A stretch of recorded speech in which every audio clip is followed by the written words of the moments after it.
Okay, ayun mga kaibigan, at ito palang si Fried Henry Atives mga kaibigan ay naging farmers na mga kaibigan. Kaso lang po, base dito sa mga sinasabi ni Amir Janice Digamo na naging farmers pero inaagawan naman po ng lupa ang mga farmers mga kaibigan. Kaya yan po ating pag-usapan sa ngayon at welcome back ulit sa Rapido TV at kumusta po ang lahat na way nasa mabuti pong kalagayan at ingat po tayo palagi kung saan man po tayo naroon. At ito nga mga kaibigan, no, kasama po natin ang DJR at yan nga mga kaibigan ang balita na ito o ang pag-i-interview nila kay Amir Janice Digamo.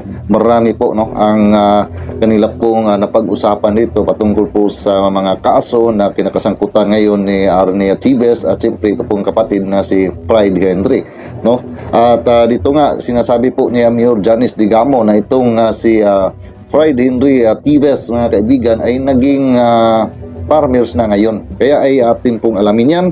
Panoorin natin ang video na ito. Kasama po natin si Sir Angelo at si Ma'am Pilita Oy at siyempre si Amir Janice Digamo. Teves po, no, according to sa side natin ng government prosecution, umabot na po ng 31 cases Nako, ang na-file as of today, no?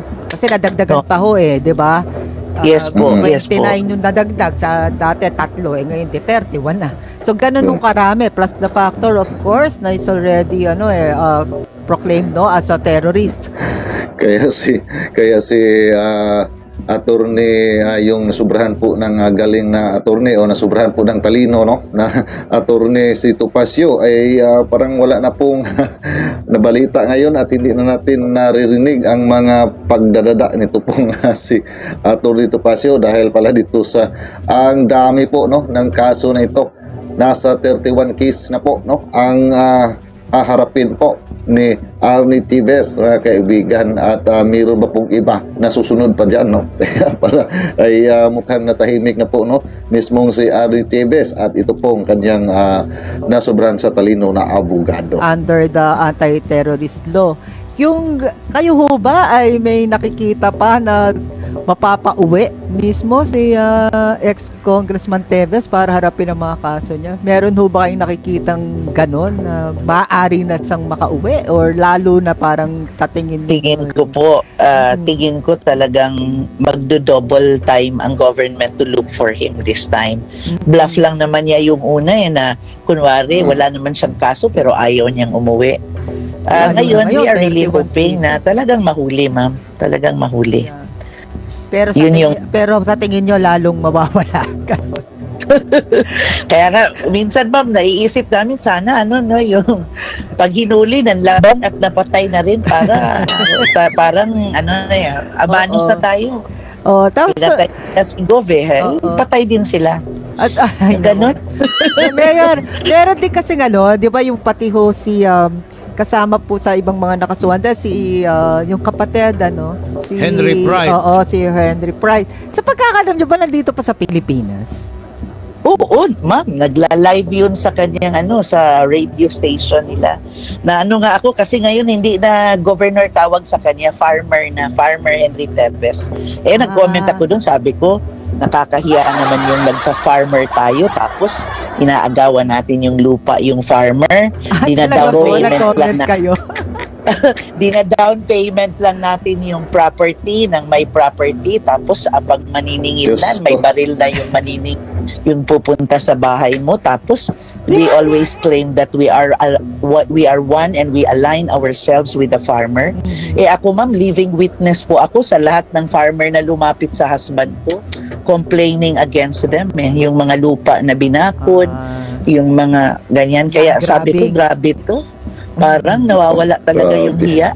Yeah. Pero si ex-mayor Henry Pride, ex-governor, kasama ho siya sa halos lahat ng kaso ni Congressman Teves. Tama ho? Parang sa pagkakaalam ko sa terrorism at sa parang illegal possession of firearms. Not all. Pero kaya nga talagang ma'am, I went to DOJ nung malaman ko na he is not included in the murder case kasi wala nga pangalan yan.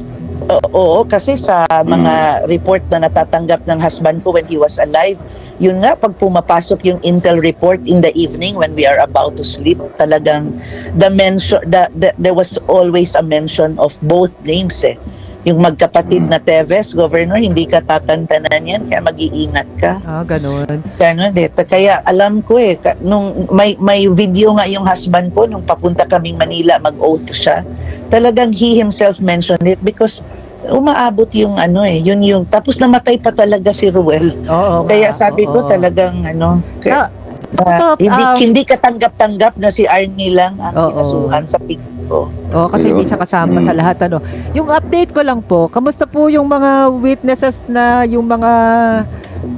ba tawag sa kanila? Yung mga umatras po, yung bumaliktad. Kamusta na po sila? Ay, ang alam ko lang, nalipat sila to another detention facility. Yun pa rin. Yun pa rin. Pero ulit sila ng statement ba? Bumalik na sa inyo o ganun pa rin paninindigan nila?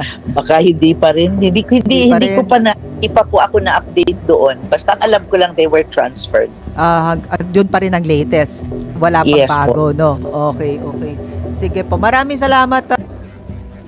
Okay, alright, yan no. At narinig po natin no ang mga sinasabi po ni Amir Janice Digamo at patungkol din po sa mga kaso na kinaharap ngayon ni Arnie Tives, mga kaibigan, na nasa 31 case na po no ang kanya pong hinaharap na kaso. Kaya pala itong abogado po niya na nasubrahan sa talino ay bigla pong natahimik no, mga kaibigan. Hindi na po natin no napanood na nagpa-presscon o nagpapa-interview ng mga media no, dahil nga siguro dito sa kaso na nasa 31 cases po no ang kanila pong haharapin, at meron pa po na susunod dyan no, mga kaibigan.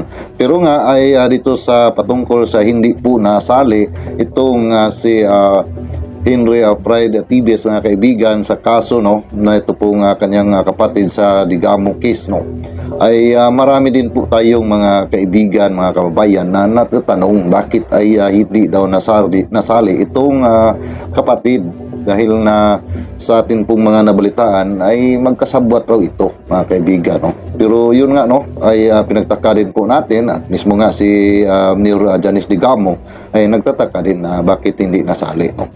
Pero actually meron po naman pong kaso na haharapin din po itong si Henry no, mga kaibigan no, na yun pong illegal possession of firearms at ito pong illegal explosive, mga kaibigan no. So yun po no ang mga kaso na kanila pong haharapin no. Nasa inihintayin lang po ata ang resolusyon doon, mga kaibigan no, para po ay may akyat na po sa korte ang kaso na iyon no. At dito po, mga kaibigan no, ang masaklap po ngayon, ito pong pagiging isang partner po ni Henry, mga kaibigan no, na iwan ko kung ano kaya ang nasa isip po niya ngayon, bakit ay bigla po naging partner ito pong tao na ito. At ang masaklap, dahil sabi nga ni Amir Janice na ito pong pagiging partners po niya ay nakakahiya, mga kaibigan, dahil ay ang mga partners pala ang inaagawan din po nila ng lupa, mga kaibigan. So bakit kaya nila ginawa ito? Dahil sa nakita nila na kaya po nila ang ating mga farmers, mga kaibigan, di ba? Dahil ay dito po sa kanilang mga ginagawa na kinakalaban po nila, ito pong mga kalaban din po nila sa politika no, na mayroon na ngang namatay si Litgub Arwil Digamo, ay dito po nagkalitsi-litsi po ang kanilang buhay, mga kaibigan, di ba? Siguro ay napag-isip nila na doon po sila, bumaba muna sila doon po sa mga farmers no, sa mga kawawa po nating mga farmers na ngayon na ay inaagawan po nila ng lupa no. So dapat po yan no ay titingnan po yan at tulungan po natin ang ating mga kababayan dyan na mga farmers na inaagawan po ng lupa. Dahil ay alam po naman natin, mga kaibigan, yung mga farmers po natin ay talagang masisikap po yan sila para po ay meron po silang pangkabuhayan at tayo din po no, na umaasa sa ating pong mga kababayan na mga farmers ay dahil sa kanilang pagsisikap, pagtatanim, no, mga kaibigan, ay meron din po tayong makakain, di ba? Pero kung ganito po na aagawan po sila ng kanilang mga lupa, paano na po sila makapagtanim, di ba? Or dahil ay palaging sinasabi ni Attorney Topacio na ang lahat po ay mga planted, pagtatanim lamang, baka ay ito na, nag-aaral na ng pagtatanim, ito pong si Fred Henry Tives, mga kaibigan. Dahil ay yun palagi ang sinasabi, di ba, ni Attorney Topacio na ang lahat ay tanim lamang, no? So baka ay ito na nga, no, inaaral na po kung paano talaga magtanim na hindi malalaman.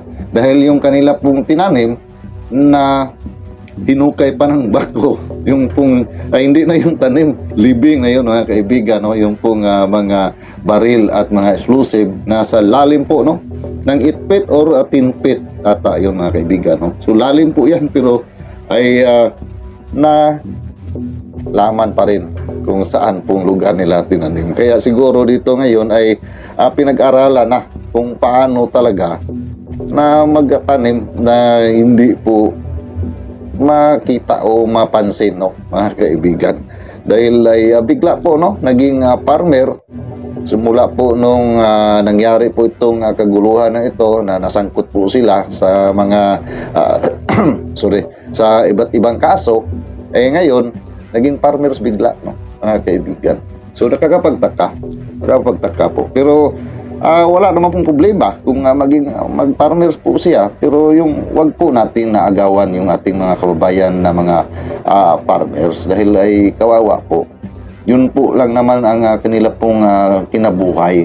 At isa pa, sila din po ay nakatulong din po sa ating komunidad, di ba, mga kaibigan? Dahil yung mga naaani po nila dyan sa kanilang mga pananim, yun po ang binibinta po nila. At yung masaklap nga dyan, yung iba ay nagre-reklamo na, yung mga kaibigan nating mga farmers, dahil nga ay hirap na hirap po sila sa kanila pong ginagawa dyan, no, na pagsasaka sa kanilang mga lupain. Pero pagka inaani na po nila ay binibili lang po ng mura, no, mga kaibigan. Na isa din po yan, no, na bigyan po ng pansin ng ating gobyerno, na yung pong maging masiyahan po ang ating mga farmers. Dahil pagka wala pong farmers, ano po ang ating bibilihin dyan sa merkado, ating kakainin? Puro na lang ba export ang atin pong bibilihin dyan, di ba? Mahirap po pagka gano'n, di ba? Mas maganda, masarap po kasi pagka sarili pong ating mga tanim, mga kaibigan, no?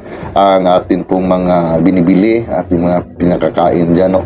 Sa mga nakadisplay dyan sa merkado na sariling atin po, no? Hindi po yung galing sa ibang bansa, dahil pagka galing po sa ibang bansa, iba na po yung ano dyan.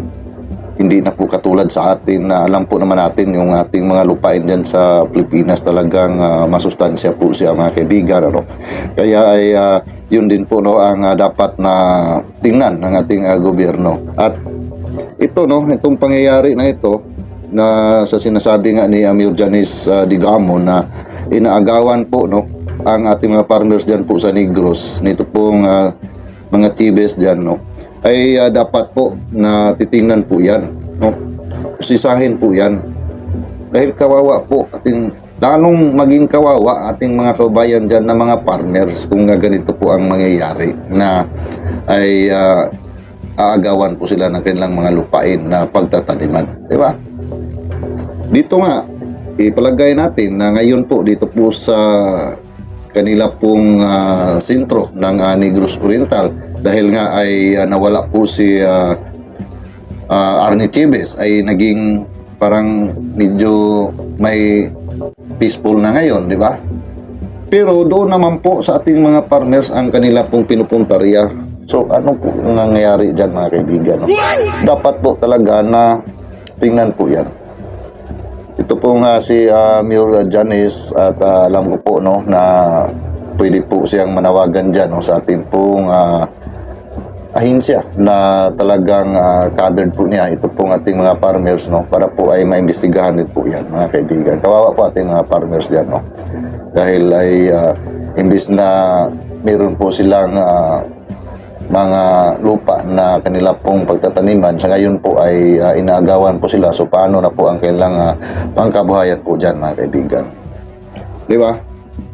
So yan lang po muna ang ating pong masasabi sa ngayon, mga kaibigan, ating pong mga public opinion. At kung mayroon man din po kayo na mga public opinion patungkol po dito, so pag-comment lang po sa ating comment section. At ako po muli ay magpapasalamat sa inyong lahat, sa lahat po na mga sumusuporta dito sa aking YouTube channel, yan man sa aking Facebook page, at sa lahat po, no, ng ating mga kababayan dyan po sa Negros Oriental. Ayan, no, mas maganda po na magkaisa para mas lalo pa pong uunlad po ang inyo pong probinsya sa Negros Oriental, no. Ganun lang po yan, no.